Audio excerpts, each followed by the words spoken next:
Good afternoon, everyone, and thank you for attending our lunch with the legislators today, put on by the Grand Rapids Chamber of Commerce.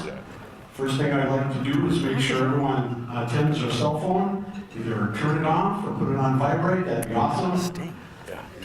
Next thing is I'm Wayne Roskus. I chair the Government Affairs Committee for the Chamber, and it is truly my delight to introduce our legislators here today. We have Representative Matt Bliss, Representative Sandy Layman, Senator Justin Eichorn, and Senator David Tomassoni. So I got it right that time. It's awesome. And we'd like to thank them for attending today. This should be a very good forum. And at this time, I'm going to turn it over to Bud Stone, and he's going to moderate the rest of the afternoon. Thank you.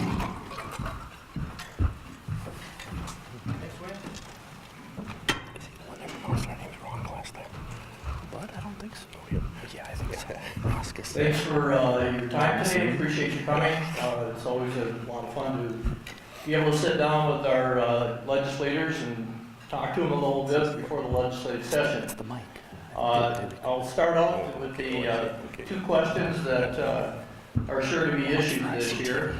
And the first question is, how do you think that the state of Minnesota should deal with our transportation funding issues? And I'll start with Matt, and then Sandy, and then Justin and Tom. Thanks for the opportunity to be here, and please pardon the voice. I'm still recovering from that bug that's been going around. You know, we're shit. I don't think I'm contagious. My voice is gone.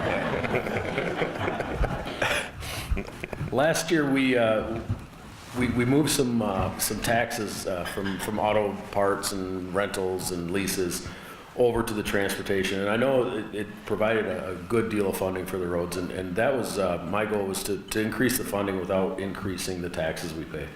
I know that the downside of that is that it's not permanent. It can be changed in future legislatures, and you know, I'd be open to something to make that permanent through I don't know if it's a constitutional amendment, but I think that's the right way to go. I think you know, that the money and the taxes raised on transportation issues should go towards the road. So I think we made the right first step last year, and we can carry it forward from there. Well, thank you too for inviting us here. We were here last year before the session, and I really appreciated the great discussion we had, the opportunity to interact with the audience. I'm looking forward to that again today. This is a really good question and really important question. Transportation was one of the priorities that the legislature undertook, as Matt said, this last session. And the legislature took kind of the long-term approach, and they kind of built a 10-year framework that they see for future funding of transportation without raising gas taxes, without raising license fee tabs. And that is just as exactly as Matt said. That's capturing some money that used to go to the general fund from auto sales, auto leases, auto parts sales, things of that nature. What that did is it increased in this next year, well, it would nearly a $5 billion increase actually over 10 years. But this past year, it meant $235 million. And for Itasca County, the money that goes directly for real roads and real bridges was about $3 million. So as Matt said, you know, when you pass 10-year legislation that takes money from general fund, that can always be changed by a future legislature. So there is some talk, and I would be supportive of that, of having a constitutional amendment that would dedicate those funds off into the future. I think that's what we really need, is long-term dedicated funding for transportation. Thanks, and keep that one. Well, thank you, and I should probably switch spots with Senator Tomassoni, otherwise you guys are going to hear the same answer 3 times in a row and then something different. But to start with the pleasantries, I'm Senator Justin Eichorn, and thanks to the Grand Rapids Chamber and Bud for putting this on. It's a great opportunity for us to be able to interact with you guys, and it's always very enjoyable to be with this group, so thank you, and thank you for coming out.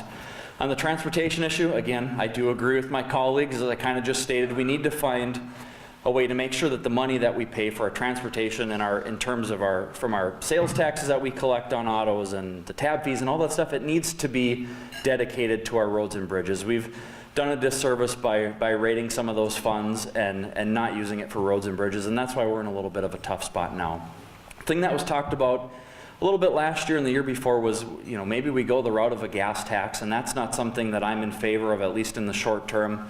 I think having an additional gas tax when we're a state that already has a very high percentage of gas tax is going to hurt especially low-income families the hardest. Certainly we're on the upswing of our economy, but I don't think now is the time to consider a gas tax. Not to say that we don't do that sometime in the future, but now is not the time for that.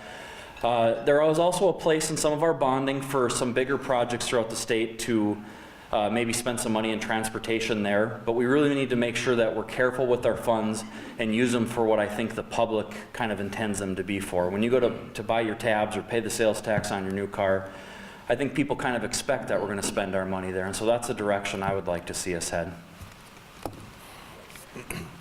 Thank you. David Tomassoni from Chisholm, and I got half of Itasca County also now, so that's why I'm over here. And I'm not going to say something different than what everybody said, but I'm going to elaborate on it, because the fact of the matter is that everybody agrees that we need more money in transportation.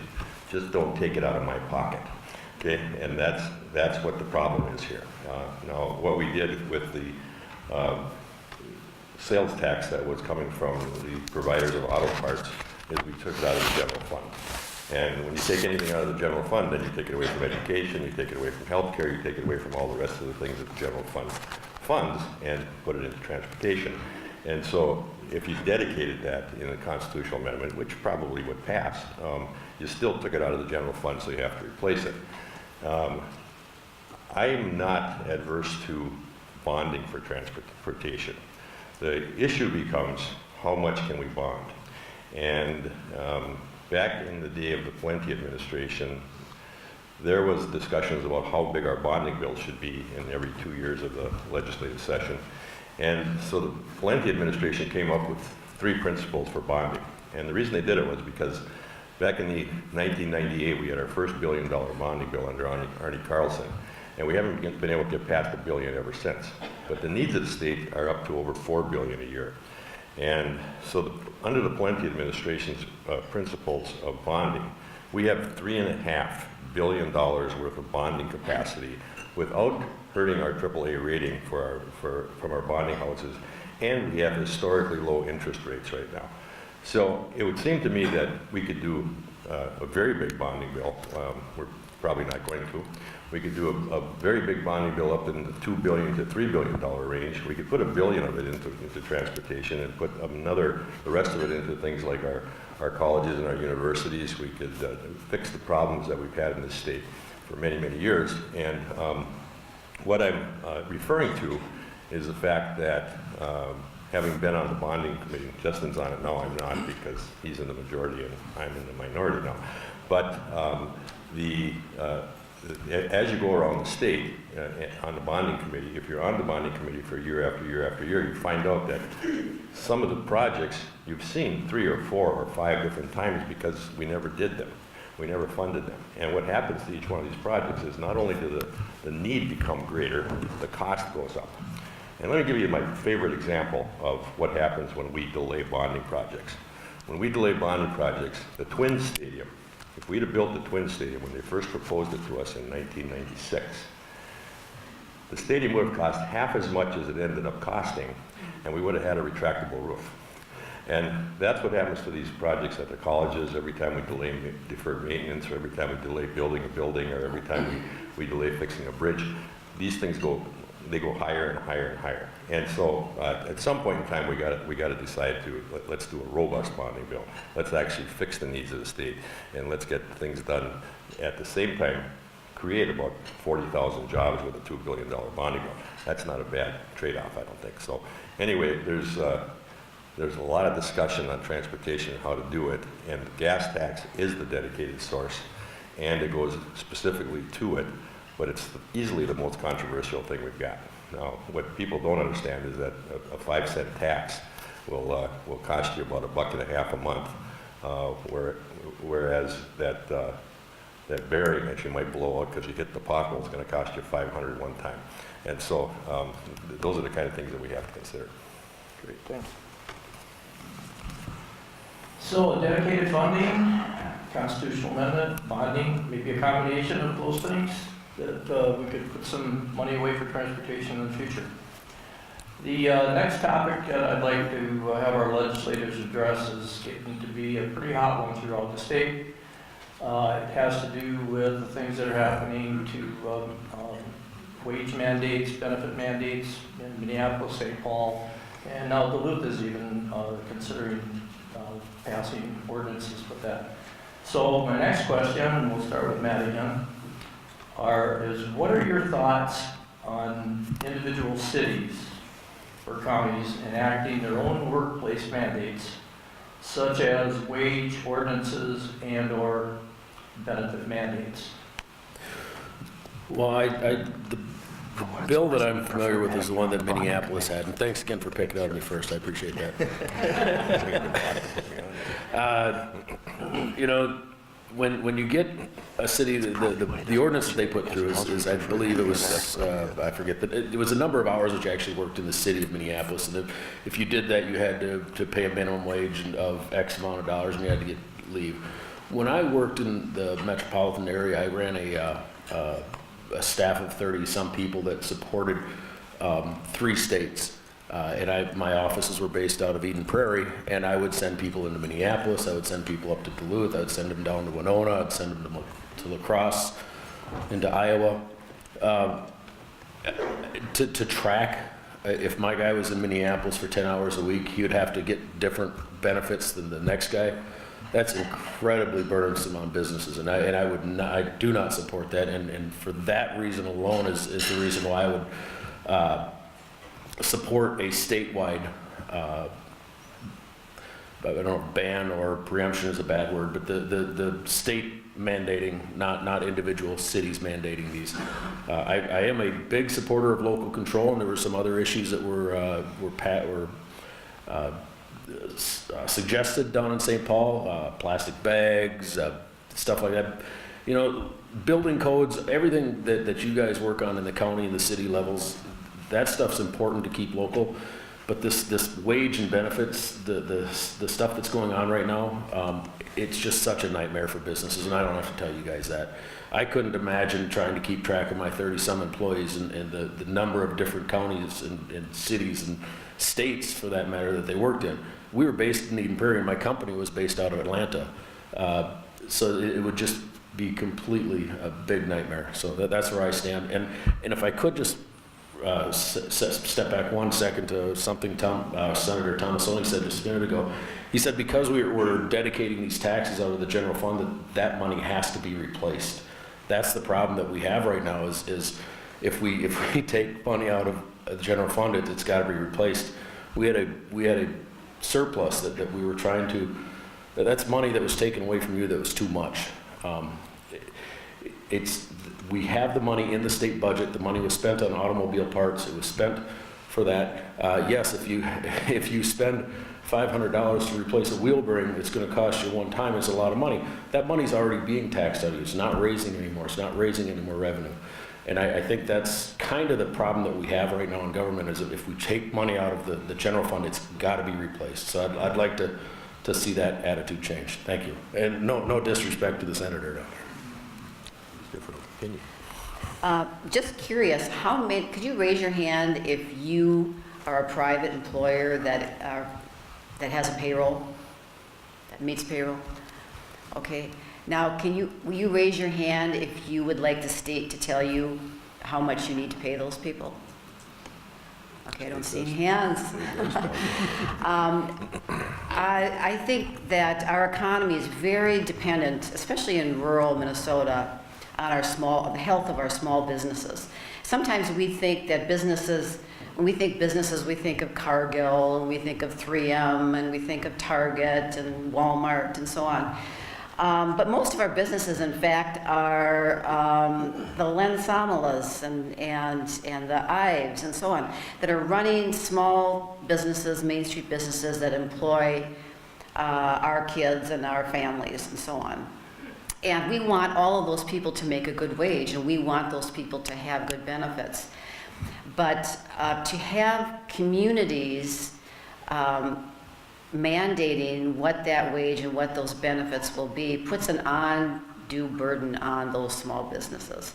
I know we're hearing in Minneapolis where that is moving forward, we're hearing from restaurants that will be closing because they just cannot afford that $15 an hour wage, and then paying tips on top of that. So it's just a very tough idea and concept to get your head around in this day and age. And when, as Matt said, businesses have multiple locations, and to think that they would have to have a different set of wages and benefit packages and costs and overhead and so on, depending on the location, would make it very tough. So I supported the preemption. I guess we don't like to say preemption, to say it's just a fair way of setting wages, and that is some things need to be done at the state level, and I believe that that is an issue that really needs to be dealt with at the state level. Now, I do see that as a result of recent tax reform, that many businesses are looking at increasing wages and doing some bonuses and things like that. That's really gratifying to see that businesses are taking advantage of opportunities that are developed from their increases in revenue and turning around and rewarding their employees as well.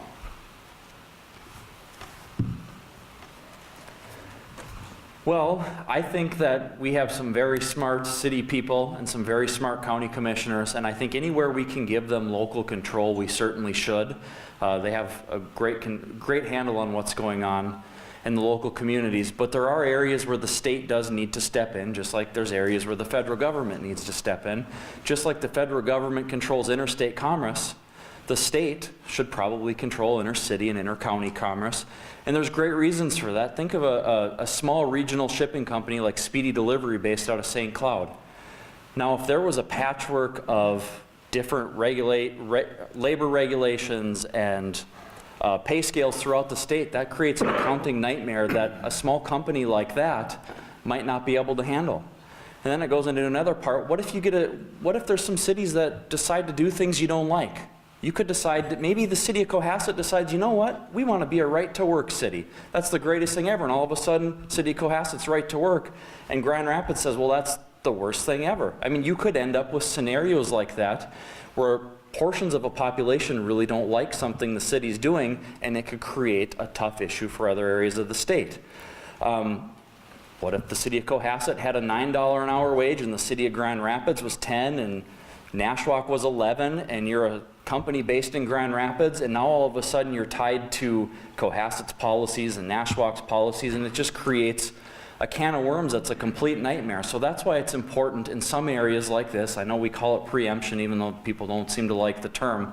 That's why it's important for the state to have a role in interstate commerce when it comes to labor and rules and stuff like that. But anywhere we can give you guys local control, I think that's important. I just think this is an area that should be regulated from a state level because it has statewide impacts for a lot of companies. And back to the previous question, our bonding committee, which I'm on, we certainly would love to have Senator Tomassoni. Some of the other members on that committee said that when he was on it previously that he probably makes the most mundane stops more fun than anybody. So we would certainly like to have him back and would welcome him back if we could. So hopefully we can get the minority leader to maybe make that change for him because we'd love to have him.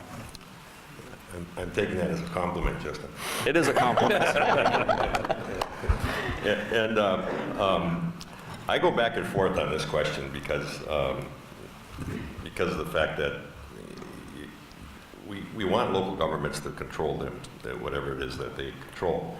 And so at some point in time, if we tell them, no, you can't control that anymore, that's what we get mad about the federal government when they say you got to do this, and we say, well, you're putting a mandate on us without giving us any money, and then we got to do it. And so it's kind of like, well, you know, if you really think that your wages in your town or your county aren't high enough, and you want to mandate something there, you should probably have that right.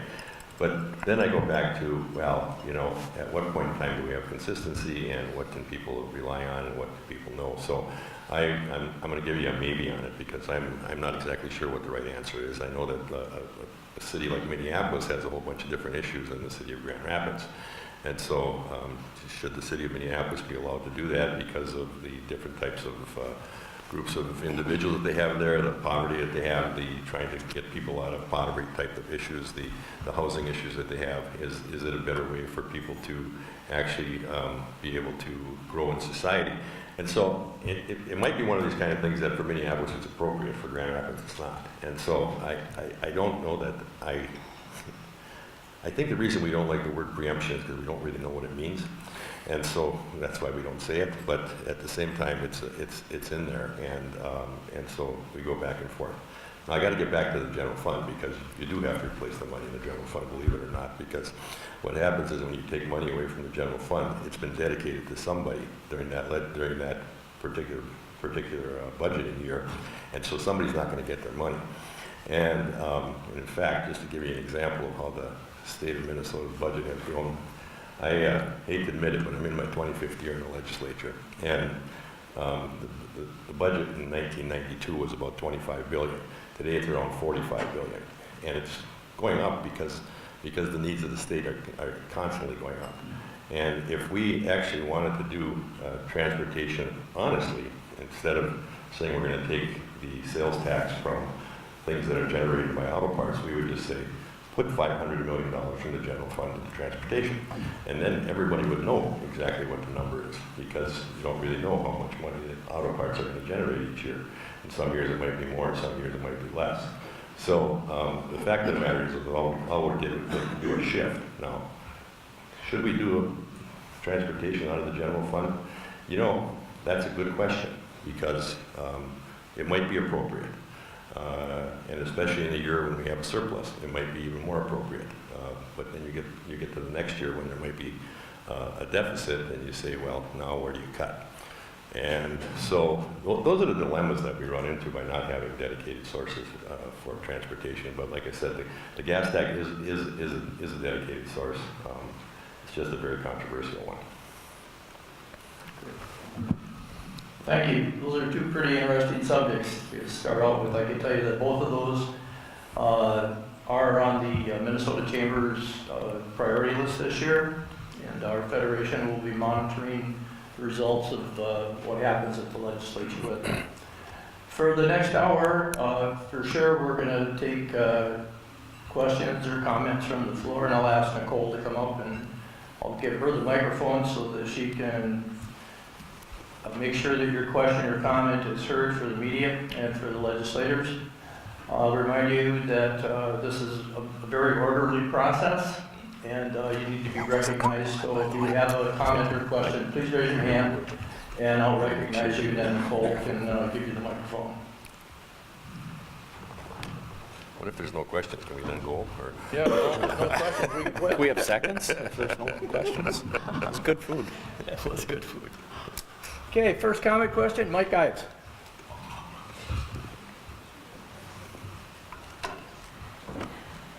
Mike's always first. When I saw Mike, and there were questions. Well, Representatives and Senators, my question is about the opioid crisis that we seem to be in right now. And in the Minneapolis Tribune last Sunday, there was some articles on in fact, about St. Louis County with the outplacement costs of parents who have abandoned their children. And it's twice, 3 times in some counties. I know it's an issue in Itasca County. What's your solution to some of that? And specifically, number one, the cost, but then number two, some of the solutions to the addiction problems. The opioid crisis is outrageous in my mind. I have 3 very good friends who have lost children to it. In fact, one of them used to run around well, 2 of them ran around with both my kids.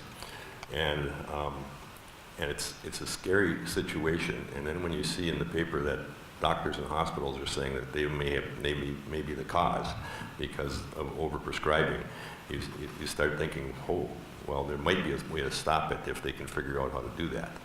And I think we got to get, you know, so one of the reasons you guys get speeding tickets or you get parking tickets or stuff like that, it's because you disobey the law, right? So oftentimes when we pass a law, it doesn't work. So we can pass laws, especially in drug enforcement areas, for example, and they might not work. And this is the case where we probably have all the laws in place that we can possibly pass, unless we just put people in jail for everything that they possibly do, and then we don't know if we're getting anywhere. One of the things that I think we can possibly do, and I've discussed this with Sandy and Justin also before, and it's a possibility. When people get adjudicated for illegal drug use or for alcoholism or whatever it might be, they generally get sentenced some way, somehow. And let me just give you an example. Oftentimes the sentence is 6 months. But they stay the imposition of the sentence because of the fact that if they go for treatment for 30 days, then they'll say, okay, you don't have to do the whole 6 months in jail, and we'll take the 30-day treatment thing as a way of solving whatever you just did. And another reason for the 30 days is because the insurance companies only pay for 30 days of treatment. So if we had a facility, and I'm trying to figure out what to do with the Buell School, because the Buell School used to be the Mesabi Academy that was for, it was a juvenile detention center that then got closed. It's set up perfectly for an inmate prison as well as a treatment center. And I think the solution to this problem is to make the people who get adjudicated to 6 months do the 6 months, but also give them the treatment while they're in there. And in that way, they might actually have a chance of recovering from their addiction, as opposed to the 30-day thing, which is just kind of a pass at not doing their sentence and get back home and go right back on the street and do exactly the same thing. So I think the answer to the question is really, really difficult. I think it's gotten to the point where it's just gotten completely out of hand, and now we got to figure out how to reel it back in. But I think it has to start at the place where the drugs come from, and they got to be stopped being issued to just anybody who asks for them. It's really easy for somebody to call up a doctor and say, hey, I got a sore foot, give me a drug, and they call up the pharmacy and they get the drug. And I mean, that's the kind of stuff that's been going on. So I don't know if it's an answer to your question or not, Mike, but I don't know that we have a really good one just yet. Senator Eichorn, any comments? Yes, thank you for the question, Mike. And I agree with a lot of Senator Tomassoni's points. I think it's an issue we need to attack from several fronts. And I do like the idea of having some type of facility. And on our bonding tour, one of the tribes actually has a facility they had already purchased, and they're looking for some money to be able to upgrade that facility to turn into a treatment facility. Now, a lot of our tribes have a higher population of people that end up addicted to opioids. It's a crisis throughout the state, but an even bigger crisis in some of the tribal areas. And it's certainly really sad to see. I do agree with this point that we need to attack it from the prescribers all the way down, and provide our law enforcement tools to be able to help those people to get them to the right places, and to get these people beyond the 30 days that insurance will cover, because studies have shown that it does take longer than that. And I think facilities like Senator Tomassoni was talking about, and the one that I've seen on my bonding tour, are places that these people might be able to get away and get the help they need. But the state certainly needs to be a part of that solution in terms of creating policy that allows that, and creating some dollars to help fight this issue. And then fight it on a larger front. We see opioids coming in even from other states. That was something that some of the law enforcement was concerned about, that we see these drugs trafficked from places like Illinois and that, because apparently some of our population here is an easy target for that, because it's worse here than it is in a lot of other places. So we do need to attack it on multiple fronts, and I would certainly want to continue to work with our colleagues to make sure we can continue to do things, because it is a crisis.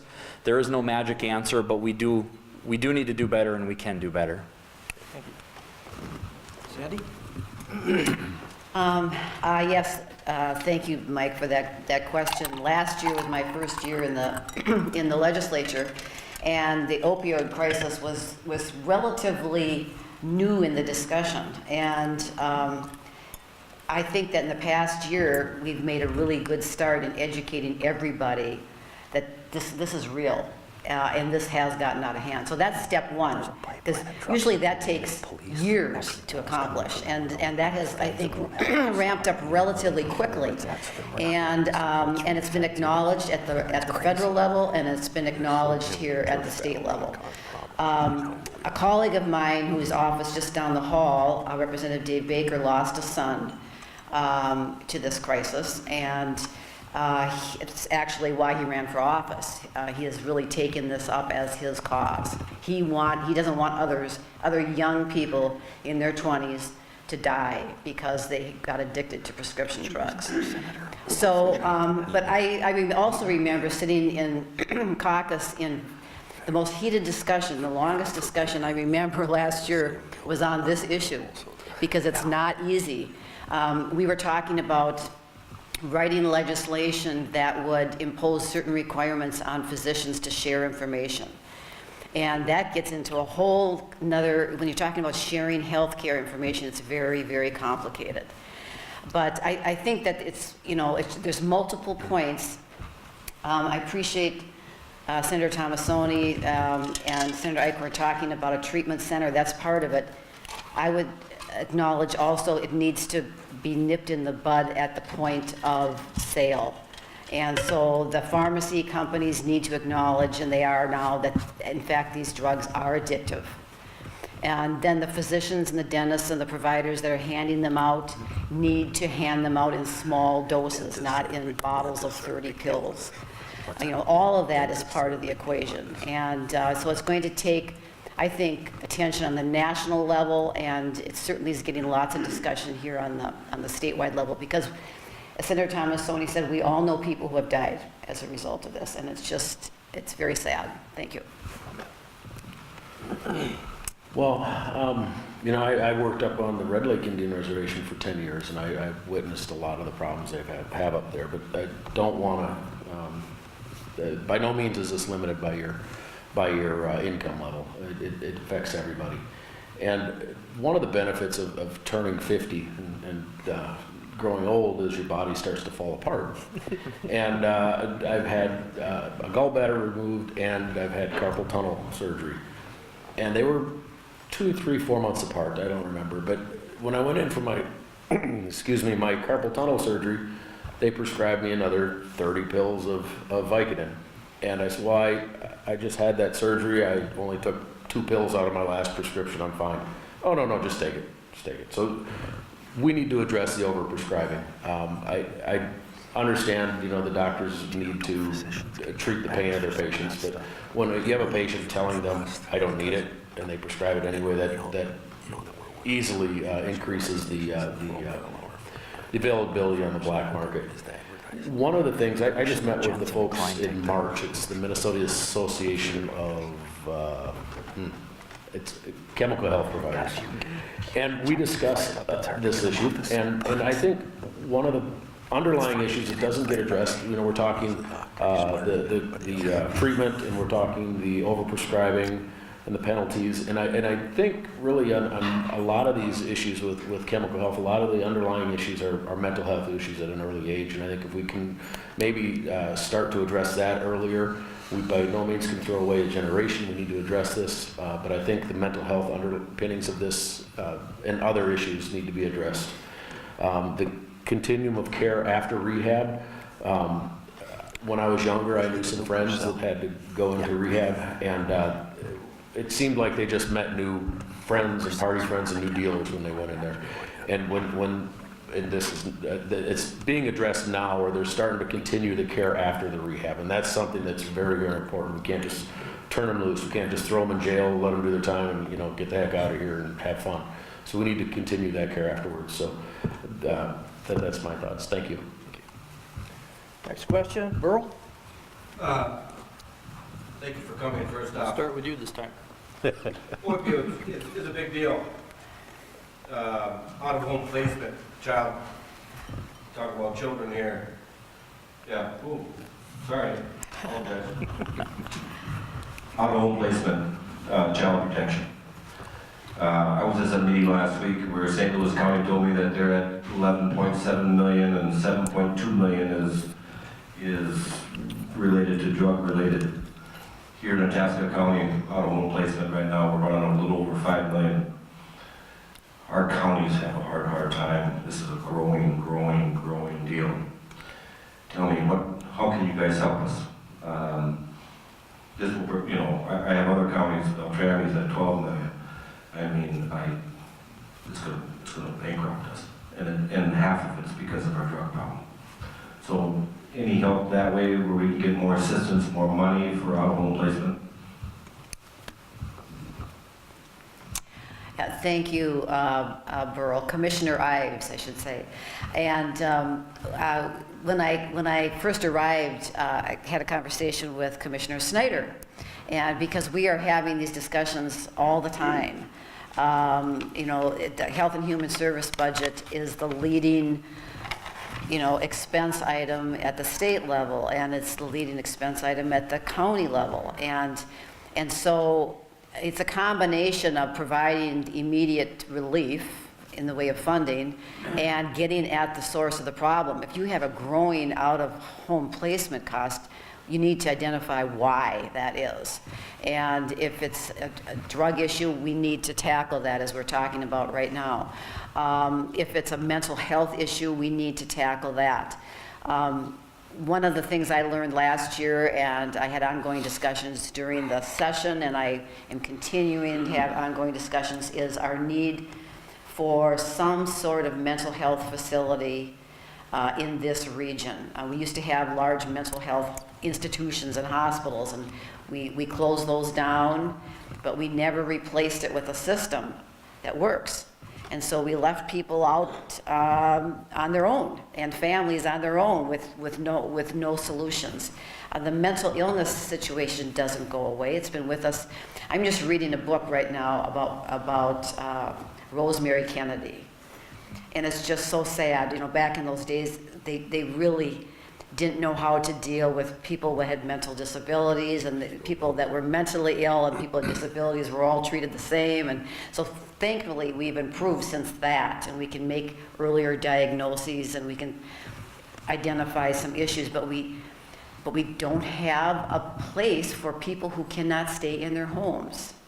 And so I would very much like to work on something, and I've told the people here at Health and Human Services and Public Health and the commissioners that I am very interested in. I don't have the answer, but I think that Itasca County would be a great place for a pilot project of some sort to start addressing this need right now.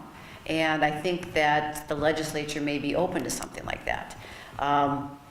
There was some money in the last legislative session for some pilots to be run, and I think that we've applied locally here to experiment with that. But I'm very interested in tackling this issue because it affects every single taxpayer. It's not just the families that are suffering. It really impacts all of us on into the future. So I don't have the answer right now, Burl, but I am very interested in tackling this.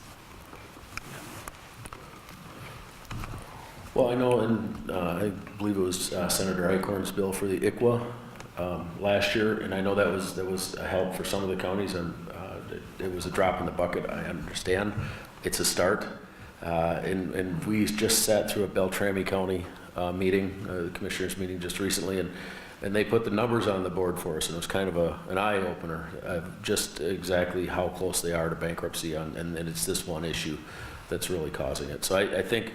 I don't have an answer. That's something that's definitely going to have to be addressed. And hopefully we can add more money to the ICWA, and any suggestions, you know, we'll be open to them. And I know it's kind of a cop-out, but that's where I am right now. So, you know, we know it's an issue, and it's going to explode here soon, so we need to address it quickly. Justin? Thank you, Commissioner Ives, for the question. And when I had first got elected, as we were talking to, you know, commissioners from multiple counties. That was one issue that came up several times, specifically around ICWA, the Indian Child Welfare Act, and the out-of-home placements there that are the obligations that come from the federal government that get pushed onto the counties. And the county administrator in Beltrami, as Matt alluded to, describes ICWA as their fiscal cliff. So last year I carried a bill. I worked with the county administrator there. I had some discussions with the commissioners from Itasca, and then one of the lobbyists from St. Louis County. And we put a plan together that got some money together. We also tried to do some policy with that. Now the policy wasn't real favored by the governor, so we cut that out. So we were able to get the money in, and certainly it was a drop in the bucket, and we need to do more there. And I'm committed to continue to work on that. This year we're gonna, I think, be able to work on those policy pieces. We may be able to get those to the governor and something he might be able to be open to, because it's a policy year. But then going forward, we do need to find a way to allocate more money. Since we already have a baseline in the budget, that's going to be helpful for us. Going forward, we'll have that $5 million again for the state in ICWA in the next biennium, but we need to kind of double down on that. And we need to make sure that that money is directed to the counties that are hardest hit. Cass, Itasca, Beltrami, St. Louis, basically anything north of the Twin Cities. The Twin Cities counties can take care of those obligations within their budget, but those counties end up eating up a lot of the money that we try to allocate here. So we're going to try to find some ways to make sure that money gets to you guys. And it's extremely sad. And like the last issue, we need to attack this from multiple fronts. I mean, there's a lot of reasons that children end up out of their home and placements, and it's mental health, it's drugs, and it's on. And there's many areas we need to work on, but specifically to help you counties out, I'm committed to continuing to work on that front. And any ideas you have, I know like Matt said, it's a cop-out. I have some ideas already. The other county administrators I'm working with have some ideas, and we've got a few things almost ready to go forward. But we want your help and support, so that way we can support you guys from a state level, so we can help you with this. Thank you again for the question, bro. So this is an example of why the general fund keeps getting bigger and bigger, and why the funds have to be replaced. Now, you at the county level could deal with this real easily by raising your property taxes, but that's a really tough solution for you. And we at the state level could deal with this real easily by increasing the amount of general fund money we give you. But that's a real tough solution for us, because well, if I look around the room here, we've got higher ed over there, we've got airports over here, we've got counties here, we've got businesses all around the place. Everybody has their little needs that they need money for. K-12 education and higher ed take up about 50% of our budget. Health and Human Services is another 25%. Most of Health and Human Services is disabilities and seniors. That's most of what that is. And that's where you would get your money from. And so when you increase the amount of money to one pot, it's like pushing the balloon and it pops out on another side. And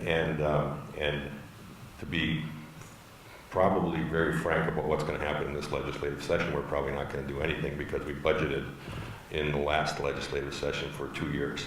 And now what we're going to do in this upcoming session, when we get to February 20th, at the end of February, we're going to get the February forecast. We're going to find out if we have a surplus or a deficit.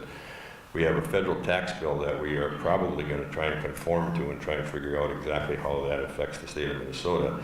And based on management and budgets, first calculations, we're going to have to find $800 million to deal with the federal government without raising your taxes and businesses' taxes in this biennium, and then the next biennium it's going to be $1.5 billion. And so right off the bat, we're dealing with something that is totally unrelated to everything you guys are talking about, but it's totally related to the general fund. And so to try and get more money for these kinds of things is always a big challenge, and it's one of the reasons that our state budget has to increase the way it does each year, because the challenges don't go away, they get bigger and bigger, and society gets more and more difficult all the time, and the pressures on the government get higher and higher. So I would love to say, I'd like to give you more money. I don't think it's going to happen in this legislative session, though. Next comment, question? Tomorrow? Thanks so much for being here today. We appreciate the time and commitment. So my question is a little twofold. We know last year there was a lot of conversation around the Lawrence Energy Authority, and they are not using some of the biomass materials they have in the past. And we know that impacted a lot of loggers in our area, as well as some of the secondary manufacturing companies that are out there that also ship their biomass to the Lawrence Energy Authority. And I know there were some things happening to support logging communities at the session last year. I just wonder where that's at, and if you see anything happening in this session. And then secondary to that, where do you see your role in economic development, especially here in Itasca County with the recent layoffs that we've had? How do you, as one of our representatives, really make economic development a priority, and where do you see that in legislation this year? So, the Laurentian Energy Authority was probably, well, it was due to expire in 2024. And what was going on, for those of you who are wondering what it is, it was a biomass conversion of coal in both Hibbing and Virginia at their public utilities commissions. And it was a deal that was cut at the legislature for the 1994 cask storage of nuclear waste down at Prairie Island. And one of the things that XL Energy agreed to do was to pay extra for biomass conversion, and part of that solution came in the way of both Hibbing and Virginia, and then there were St. Paul had a part of it, and Benson had another part of it. And so what was going on is that XL was paying extremely high prices for energy because of these biomass things, but they were paying for the energy that was being produced, so they actually paid there was a bond being paid for, about $35 million bond that would have to pay off all the equipment that was being used to convert the wood to energy, and XL basically said, you know, we want to cut a deal right now and get out from underneath this really, really expensive energy, and we're willing to put money up front.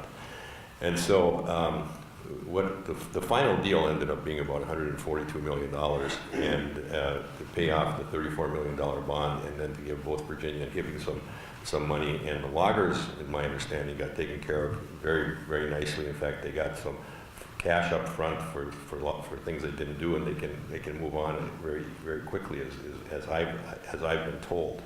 So I don't think the loggers got hurt at all, and I think Virginia is going to continue to burn for a little while longer, and Hibbing is going to try and figure out how to retrofit.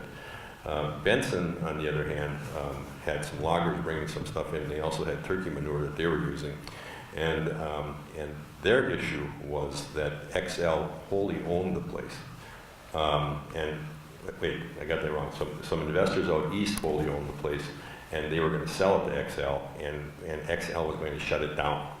So Benson's option was to take nothing from XL, or to take the $20 million payoff that was being offered to them in legislation, and they did the right thing. They took the $20 million. Now, I know the loggers are upset about it, but like I said, in the agreements that I've seen, the loggers were taken care of with cash up front, and so the communities themselves, who had the public utilities, Hibbing and Virginia, they basically got out of the deal in a good way, because what would have happened had they not done it in 2024, XL would have stopped making payments. They would not have gotten any extra money to retrofit the plants, and they would have not have been able to deal with the extra costs, and they probably would have had to lay off a whole bunch of people and maybe even stop producing power. So the fact that we did it was, I think, a good thing. As far as economic development goes, I think we all struggle with that all the time, and we're all trying to do something in regards to economic development. Just being on the IRRB board, I know it's not an exact science. I know that sometimes you get it right, sometimes you get it wrong. And sometimes the best promises you see are the ones that don't come to fruition. But if we're looking positively at the very near future here, I think we've got some really good opportunities for some really good jobs. And it looks to me like the Nashwauk site where the SR people were, something's going to happen there, and there might be a couple of things happening there. And there could be upwards of 350 to 400 good-paying jobs, which always result in spin-offs of 2 to 1 when you talk about the mining industry. Polymet's going down the right road right now. The permits are all being put on public comment, and it looks to me like that's going to happen in the not too distant future. So I think what I have, my feeling about what we've done up here for a real long time is that we are very dependent on the logging and the mining industry. With Landon over here, you have a big dependence on the logging industry here. And the natural resources-based economy that we have is what works for us. And when we try and bring in other jobs that are supposedly from somewhere else that are going to shore up our economic development, we oftentimes aren't as successful at it. Now we've had some, I think the place we probably have to go here in the very near future, and which is one of the reasons that we want to develop our broadband capabilities, is the high-tech industries, because they can put their jobs anywhere and still get exactly the same results. And we're getting some really good results from things like the Delta Center, Delta Reservation Center in Chisholm, and the Blue Cross Blue Shield, and Delta Dental. Also, they have their call centers, which are their best call centers in the country, because quite frankly, people up here grow up with a work ethic and they go to work. And these people in these CEOs, they just can't believe that these people go to work every day and then they stay there for 10 or 15 years. They just are amazed that they get that kind of loyalty from people up here. So we have a lot of different things, I think, that we can shop, and you know, 20 below isn't that bad when you think about those hurricanes and you think about earthquakes and you think about stuff like that. So we might want to sell our coal too, you never know. At 20 below, that's still outdoor hockey weather, right? Exactly. That's right. Exactly. Well, I can certainly echo some of Senator Tomassoni's comments there. On the biomass, he did a good job of giving you guys a good overview on it. And some of the loggers from the Hibbing area, I think, are going to get taken care of as part of that Laurentian plant. But the loggers that produced biomass for the Benson plant don't quite share that same sentiment, which is really unfortunate. But we have some commitment from our chair in the Senate to maybe provide some additional help for those loggers that we're providing to that facility that supplemented the turkey litter that was burnt at that facility that's being completely shut down. And this is just a simple 101 of why government shouldn't be involved in deciding winners and losers and who should be in business and what our businesses should be. The private market, the private sector does a good job of that. And so I'm disappointed that the government originally got into this. It's good we're getting out of it, and I think we need to have a plan to support our loggers, and we're continuing to work on that. On economic development, we're very lucky in this region to have the IRRB. And we just had a meeting of that, which was great, and we were talking about just one fund alone has $175 million in it for us to do economic development. That's the DJJ fund. And you know, we have some real opportunities here with that agencies, with some of our good other economic development agencies, even locally like IEDC, to be able to work on and attract businesses and pots of money at agencies like the IRRB that are going to allow us to help attract some of these businesses here. I mean, because we do have a lot of good opportunities and we do have a good standard of living here, something that is attractive for people to want to come here. The other thing on economic development, if we're going to get some of our mines and such going again, economic development isn't just, you know, spending money and whatever. We have a duty in St. Paul to keep some of the agencies off our back, like the DNR, like the PCA. The PCA in particular is making it extremely difficult for some of these mines to get going. They're taking almost an activist role instead of the role of a scientist and the role that they should be taking. So we need to take some steps at the legislature to kind of get them off the backs of some of the mining companies and the timber industry to make sure that those industries can continue to thrive, because really those are our core industries. We can do things to diversify the northeastern Minnesota economy, and we should, but Senator Tomassoni is right. We're very good at mining, we're very good at forestry, and we have beautiful opportunities for tourism. So we need to make sure those are strong, and there's certainly things in terms of policy that we can do at the legislature this year to make sure to get those hurdles out of the way for those companies that are trying to improve this region. Well, Tamara, you asked a very good question, and I know you have become sort of a local expert in the area of forestry, and I appreciate all of your work. And as has the Grand Rapids Area Chamber of Commerce over the last, I don't know what, a couple decades probably, has become kind of the foremost, even on a national level, advocate for forestry. And we need to keep at it. There's no question. The solution is in new products and added value and making new things out of wood. That's what we're all working towards, and we have the infrastructure here. The challenge is not losing that infrastructure, because as you lose the potlatches and the Ainsworths and the biomass customers, you have loggers going out of business, and it's pretty hard to get those loggers back. I want to echo something that Senator Eichorn said, because sometimes when things happen like the end of the biomass mandate, you have to step back and say, what lessons can we draw from this? And the lesson that I'm drawing from that is that mandates generally don't work when you step in and try to interfere with the market. And you mandate that business A must buy from business B. And that's what happened here, is we said to Xcel Energy back in the day, you must buy X percent of your energy from biomass, no matter the cost, what have you. And what happened then, of course, is you have loggers and others taking advantage of that. Okay, here's a mandate, here's a ready-made customer. And so what do the loggers do? They spend millions of dollars on specialized equipment that they need to create this product, this biomass. They don't have this equipment. So now we have loggers out there that are sitting on equipment that they no longer have a use for. And that's very tough. But looking back, we have to be very careful as a legislature before we step in and mandate, whether it's wages or anything else, whether we put more mandates on businesses. But then beyond that, Tamara and others and Bud, we're all working on a strategic plan for the future for the Itasca area and the greater region. As a result of Bland and Paper Company's shutdown, and right now 150 people will be losing their positions.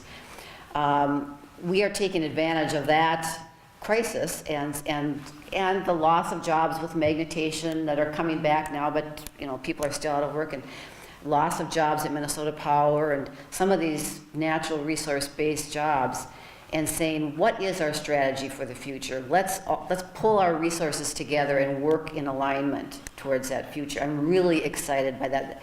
That initiative is being kind of directed under the umbrella of Itasca Economic Development Corporation.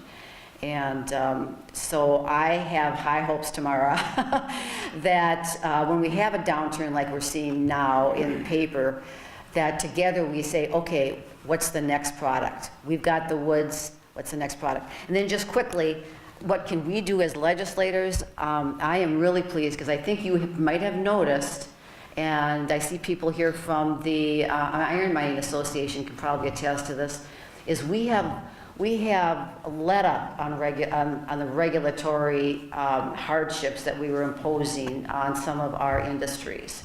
And we will continue to do that. Where rules and regulations just don't make sense, like this 10% sulfate rule, that came out of nowhere, that doesn't make sense, is start to question those things and say, what are the real costs of some of these rules and regulations on our businesses?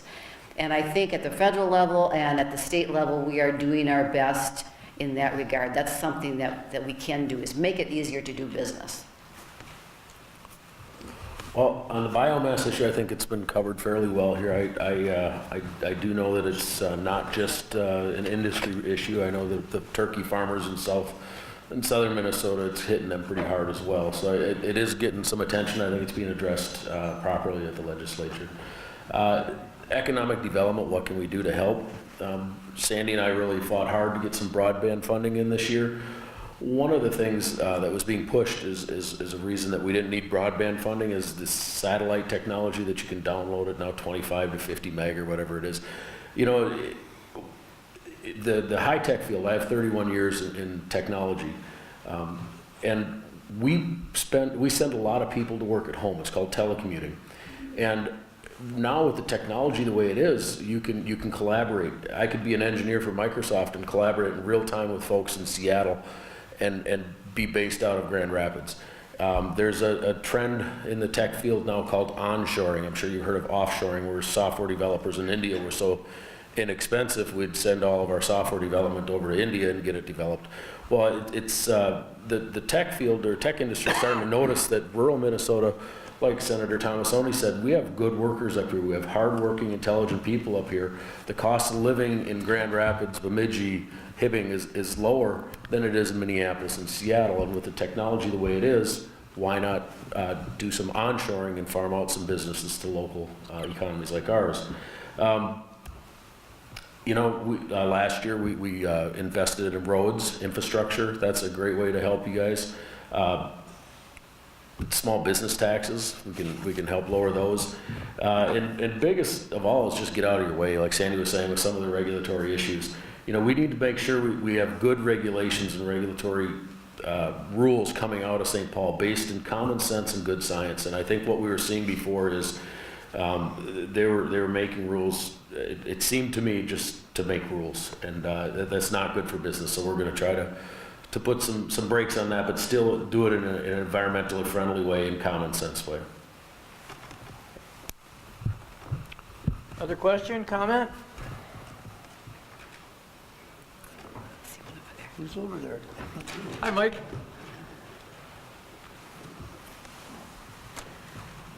Well, thanks for coming out today, Mike Berkman. And questions really kind of pushing ahead beyond the legislative session. Obviously, there's an election this fall. The governor's race is, there's lots of candidates on either side of the aisle. I guess what I'd like to know from your vantage points, knowing some of these individuals, regardless of party, really who from a rural perspective, out of all the names that are entering the fray so far, might we want to be keeping track of, who might be a little bit more, if you will, positive on rural issues versus some of the suburban issues? Mike, thank you for the question, and I'll try not to get extremely political. I will leave that for you guys to decide who you like best. Obviously, we're partisan, but I will make the statement that it is going to be very important to watch all of these candidates, because whoever it is, whether it's Republican or Democrat, they're going to set the entire next agenda. You're not just voting for a governor and lieutenant governor. You are voting for the person who's going to select the next PCA commissioner, and you get the wrong PCA commissioner, we could be in a world of hurt up here in our mining and timber industries. They're going to select the next DNR commissioner, and on and on and on. So these positions are bigger than just the person who's on the ticket, and we need to be asking the questions of candidates on both sides. What kind of people are you going to put in those positions? As far as rural goes, a lot of people thought Congressman Walz was going to be good for rural. I'm really concerned about his choice for lieutenant governor. On our side, one of the people that was going to be strong on rural dropped out. So really it's going to be one of those things where we're going to need to continue to watch and really question these people, because the biggest disconnect that I've seen at the legislature is not Republican, Democrat. I'm proud to call Senator Tomassoni a friend, and we get along and work together all the time. Our arguments come between rural and metro people, and we need to make sure that whoever it is really understands some of our rural issues.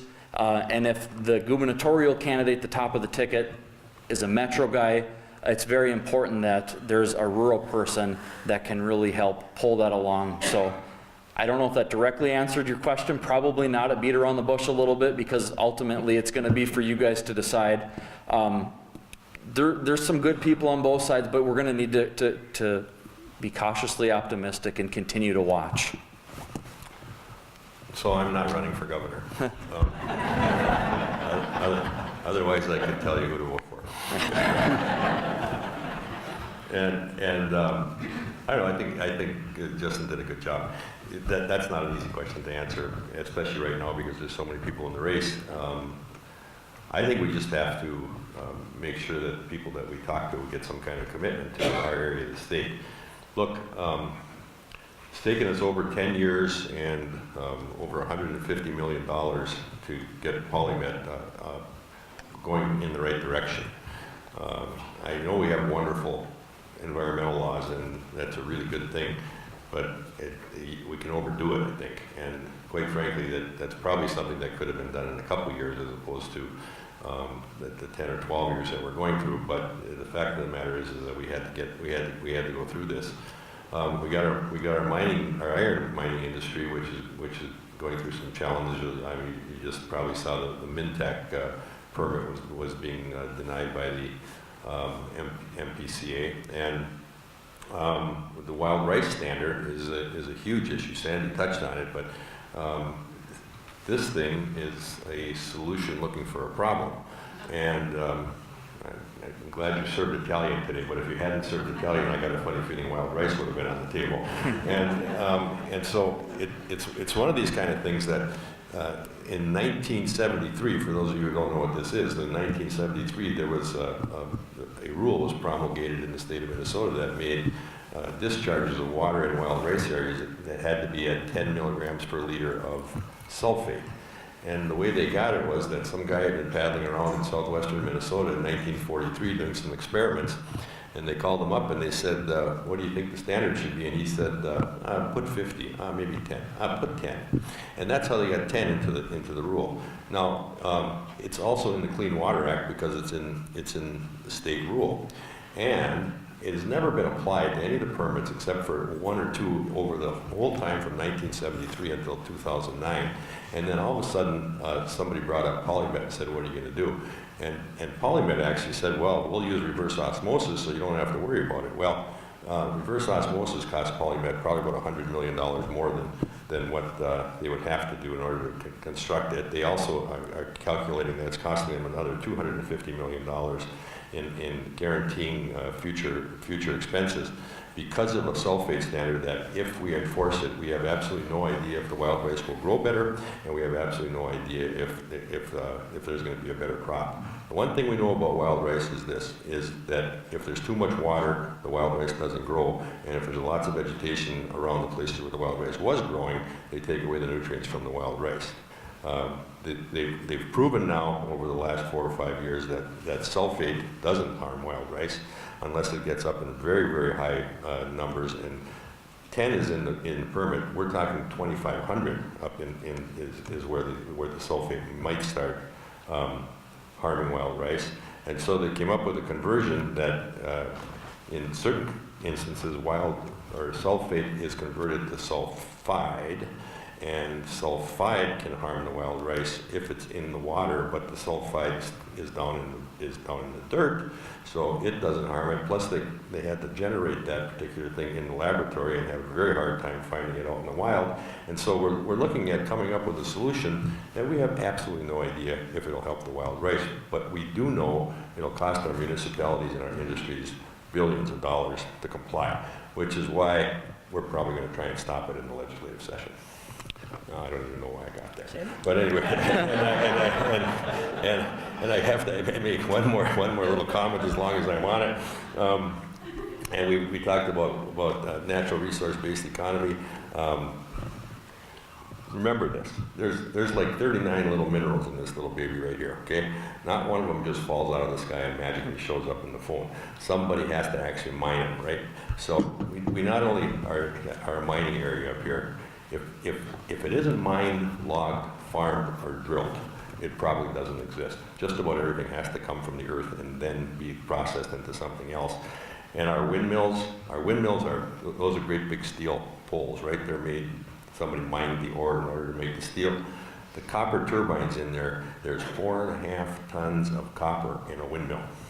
And that is one of our solutions for our new age economy. And when you think about solar panels and all the minerals that are in those, all this stuff has to come from somewhere. So mining is a big deal, and we have to keep doing it in order for our society to flourish.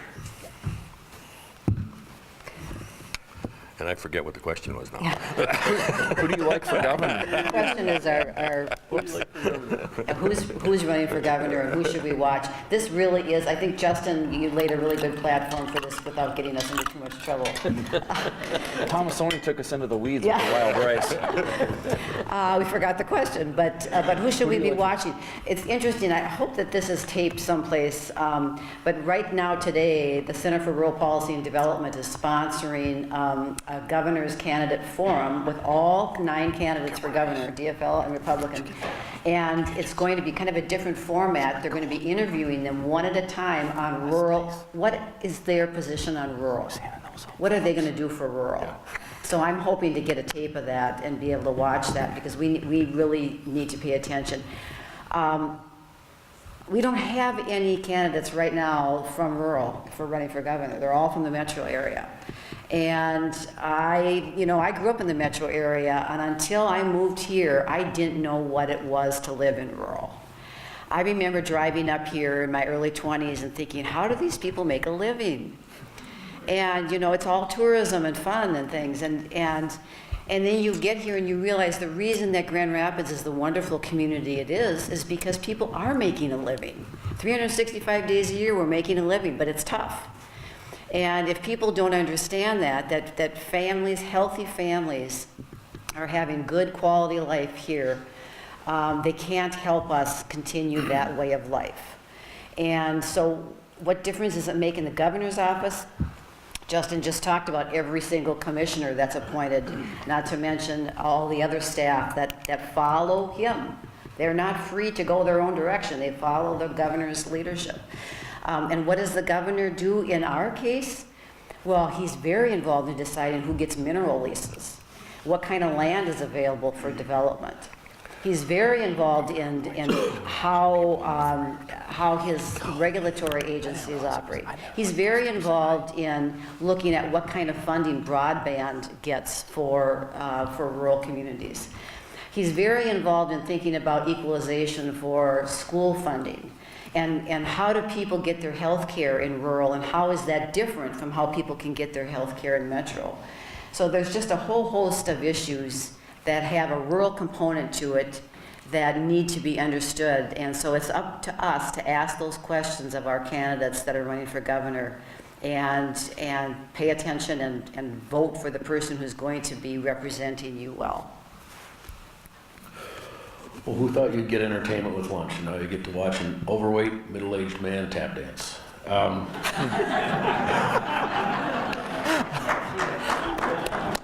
We got a whole bunch of people running for governor right now. I believe Sandy said 9. We just lost one. One of the good things is that they all have a voting record. I don't believe Keith Downey does. Maybe he does. He does. Look at their voting records. Listen, if you get a chance, go out and try to pull up some of their floor speeches when rural issues are being discussed. It's going to be an eye-opener for you. We had a discussion last year on the floor regarding the inheritance tax, the death tax. And we had a representative from the metro area running for, I believe it was Attorney General at the time, he's no longer running, actually gave up and gave a speech, got up and gave a speech regarding farmers and how the farm families are now an American aristocracy. And that the people in the rural communities and the farmers the kids don't deserve to inherit the farms. They didn't build the farms. Pull up the speeches on the floor. They all have voting records. Like Sandy and Justin, they've all said, the commissioners, that's a huge part.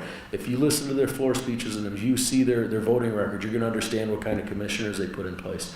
I believe Jeff Johnson even though he's a commissioner from Hennepin County, I believe he's from Detroit Lakes. So he has a little bit of a rural tie, if you want to call that rural. But again, do your research on the governor. It's a very, very important position, and pull up their voting records and try to get a few of their floor speeches. Thank you. Any other comments, questions? Yes. Eric Gorbigan, Gorbigan Accounting. As an attorney and CPA, the new tax law is thrilling for me to read, as it might not be for anyone else, regardless of political affiliation. But wondering what you think, how it'll impact Minnesota. And I know Senator Tomassoni mentioned the conformity bill. Do you expect anything, any non-conformity or anything that you'd leave out? And specifically the 20% pass-through deduction for small businesses. We're talking about it in the office and think that'll be a boon for a lot of local community or local businesses throughout Minnesota. So, thank you. Matt, do you want to start that up? Do I have to? No. Like you said, I am not a tax attorney, and that reading those rules, it does not excite me. However, I do know that in listening to some of Chair David's, reading some of his emails and communications, I know that there is going to be a tax conformity bill. I don't know what's going to be on it, and I'm just going to have to defer to the experts on that one. I don't think we're going to be able to give you a really clear answer. In anticipation of a question, I thought somebody was going to ask about the tax bill. My broad answer is it looks initially as though everyone will get a tax break of some sort. It looks like we're, across the board in the near term, everyone will get a tax break. I heard from our tax people, because I asked before I came, what can we anticipate in the way of a tax bill? We need to do something in the way of conformity, and what I was told is they really want to analyze and see the full impact of Minnesota before they get into the details. So they weren't able to share details with me at this point. But last year, I can't pass the microphone without saying that we were so pleased that one of the outcomes last year was a really terrific tax bill here in the state of Minnesota. And we were really pleased that we were able to do a number of tax relief measures for small business. Those of you who raised your hands earlier to my question about how many here have a payroll, I'm sure you all looked at your tax assessment for the 2018 and saw that it decreased from 2017.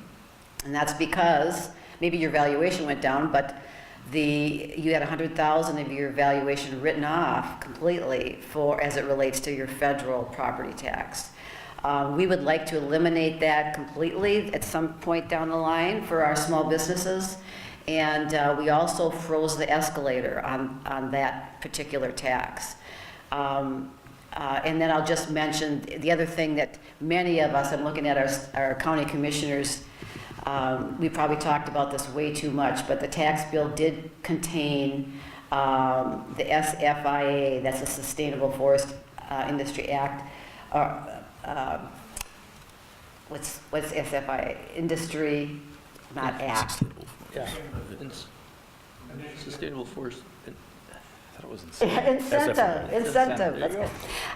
That was the key to the Bland and Paper Company understanding with the surrounding counties and resulted in an out-of-court settlement.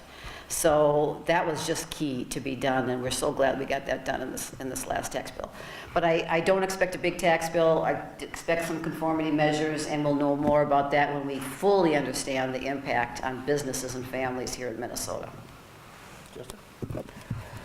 Well, I, like a couple of my colleagues, would like to take a step back for a minute and say, Minnesota was kind of a leader last year. We did a tax bill before the federal government even figured out which direction they were going, whether they were going up or down or left or right, which is pretty normal. But we did do some good things in there. When you talk about tax bills and tax policies, a lot of people just see dollars and cents for rich people. And that's not, at least in the state of Minnesota, that's not what it was all about. And Sandy alluded to that a little bit. There were a bunch of provisions that went into that tax bill that helped cities and counties. And the average Minnesotan, for example, the SFIA, but the ICWA money we got came through the tax bill. The additional county program aid, the additional PILT money for counties, county program aid, other things like that went through the tax bill. So even though we had a $650 million tax bill, a couple $100 million of it was to go to help other units of government and that type of thing out. So it's not just about helping the rich people or whatever the media likes to portray it as. As we go forward, I agree with my colleagues that I think the only thing we're probably going to see is some conformity. In general, our governor does not like tax bills. He fights back against them no matter what they are, for better or worse. And that's part of the reason our funding, the legislature's funding was completely cut, and we're going to have that fight at the beginning of session again. And he did commit to signing the bill when we send it, but I don't think he really has an appetite for any type of tax bill that has anything additional beyond conformity. That's my opinion. there may be some small things, but I highly doubt it. And I don't even know if we'll end up with a full conformity with the federal government, just because there's obviously some provisions that go with that are political, and one side likes them and the other doesn't. But we have to do something. If we don't act, there's going to be an additional tax collection in the state of Minnesota between $800 million and $1 billion. So if we do nothing, we're going to end up being taxed more. And I don't know anybody that wants to give the state of Minnesota more money, because obviously we don't always spend it well, although we made some good investments this last year. So I'm cautiously optimistic about what we're able to do going into this next year. So that's where I'm at on it. There's a real good summary of it. From Sandy saying everybody's going to get a tax cut to Justin saying everybody might get a tax increase. We don't exactly know what's going to happen here. And well, if we do nothing, they get a tax increase. If we do nothing, it'll be a tax increase because of the federal government. Okay, so, and half of the tax increase will go to individuals and the other half will go to businesses. And Justin's not wrong about the governor. He doesn't like signing tax bills because, quite frankly, the tax bill that he vetoed 2 years ago was way better than the tax bill that we passed last year, and it would have been way better for the Iron Age, in fact. But this legislative session could go anywhere from getting a real lot of things done to getting absolutely nothing done, and glad Mike asked the question about politics and who's going to be what next time around. The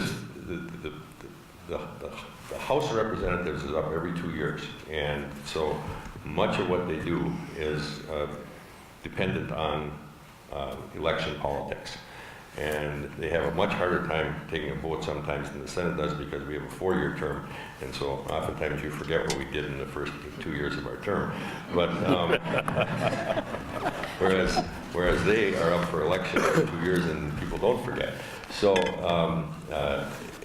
by the way, if any of you go and watch floor speeches, you definitely need a life, okay?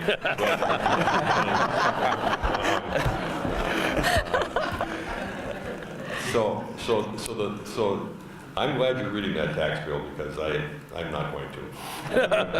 I'm going to look for bullet points and find out exactly what it does to everybody. But the issue will become at the end of this legislative session whether or not the Republicans and the Democrats can get together with something that's bipartisan and everybody agrees to, and that the governor will sign. But the truth is, we don't have to pass any bills this year at all, because we budgeted for the state of Minnesota for 2 years in 2017.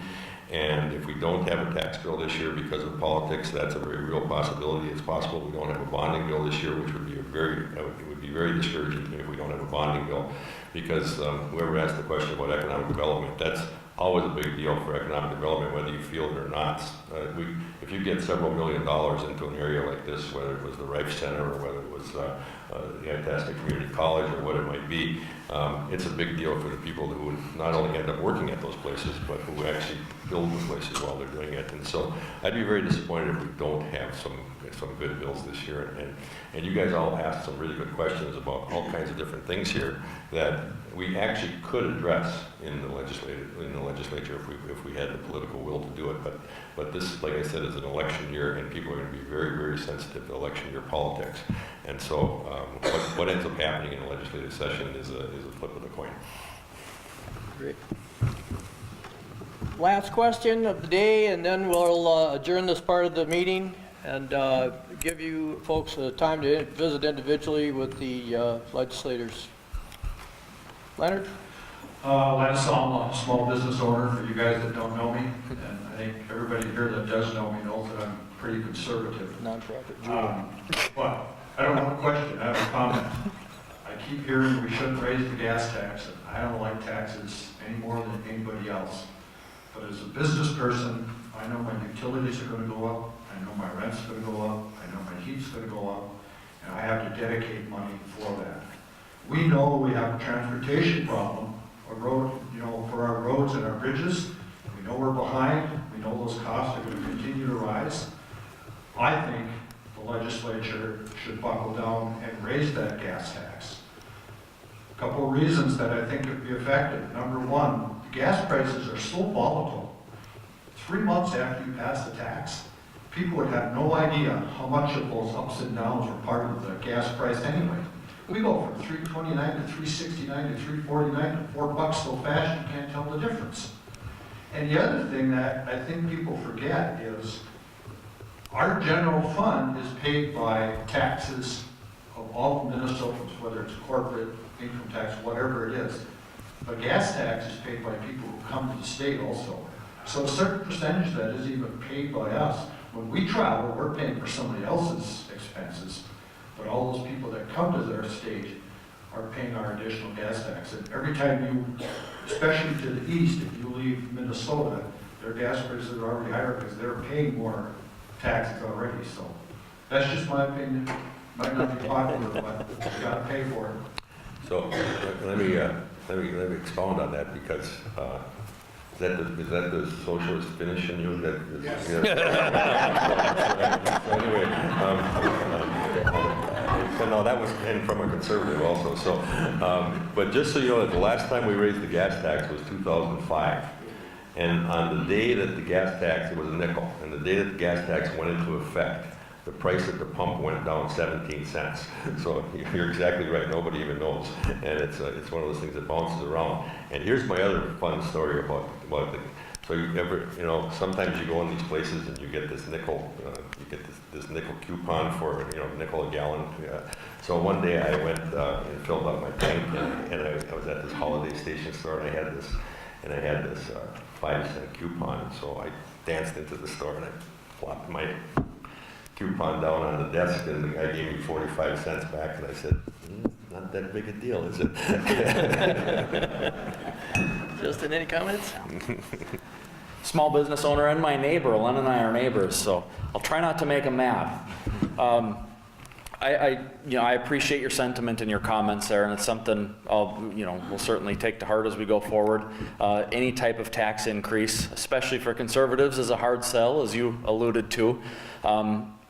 And people, especially, and people who are non-conservatives that are lower income brackets, have a real concern about it. And so that's where my issue is. I do agree with you that many of us, probably most of us in this room, wouldn't know the difference. It wouldn't mean much to us in the course of a year, and we're fortunate for that. But I want to try to be really sensitive of those lower income brackets as well. It's not just a political issue. It gets used as a political football all the time, but that's something I want to try to be real sensitive of. So that's kind of where I'm at, but I do take your comments to heart, and it's something, as we go forward in our discussions, I'll certainly keep in consideration. Comments from this side?